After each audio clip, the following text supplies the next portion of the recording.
It's January 20th, 1943, over the fields of occupied Belgium.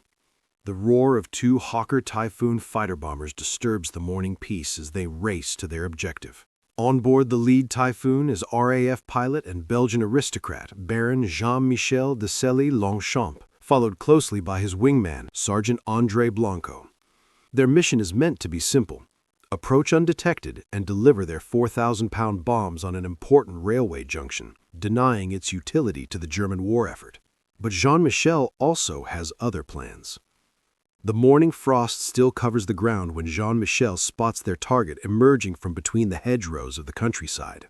The fighter bombers line up their run and with expert precision let go of their payload as they speed overhead. 4 explosions echo across the land and a plume of dirt and wood rises into the sky. The rails are left mangled on the ground. The pair of pilots congratulate each other on a job well done. "Nice work, mon ami. Drinks are on the last one to base." And Jean-Michel tells Blanco to turn for home without him.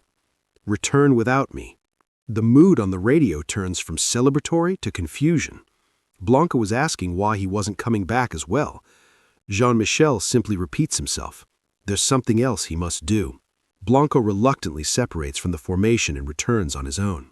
With his partner heading for the channel, Jean-Michel turns his aircraft in the opposite direction, heading deeper into enemy territory. His destination is Brussels. He is not cleared to do this, but the Belgian Baron doesn't care. He isn't doing this for Britain or for the Allies. Today, he seeks revenge. Revenge for himself, his family, and his Belgian countrymen. The plan was hatched several months earlier. The day burned in his mind. He was already an RAF pilot in Britain, having long fled Belgium when it was invaded by the Germans. A rumor comes from home, circulating from person to person. Someone only identified as Baron de Selys Longchamps has been captured by the Gestapo and tortured to death for conspiring against the Germans. Jean-Michel's mind immediately thought of his father. A retired military officer and deeply patriotic, his father had used his wealth and estates to support the resistance from the moment Belgium fell. He remained in the country throughout, doing what he could to fight back against the invaders. In fury, Jean-Michel came up with an idea, and in calm, he distilled it into a plan. He proposed this plan several times to the commanding officers, but every time he was turned down. Little did his superiors know, he wasn't asking.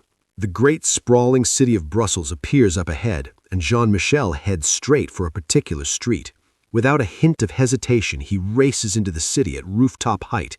The roar of his Hawker Typhoon's 24-cylinder engine shakes the windows of the residences below. He has his eyes focused on the road ahead, following the path he studied over and over again. Jean-Michel flies through Avenue Louise at 160 kilometers per hour, mere meters away from buildings, taking every turn with complete commitment. Up ahead, his target stands defiantly above the surrounding constructions, a tall, white apartment building. It stands out like a sore thumb, surrounded on every side by more traditional homes.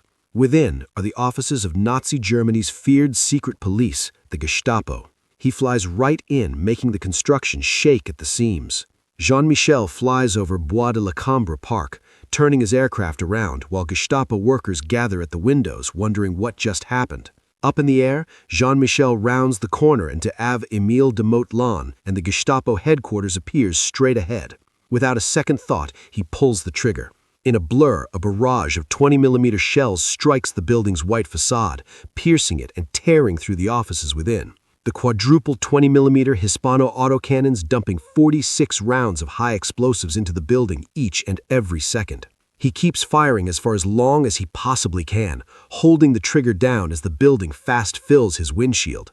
He pulls up at the last possible moment, barely clearing the roof as he goes.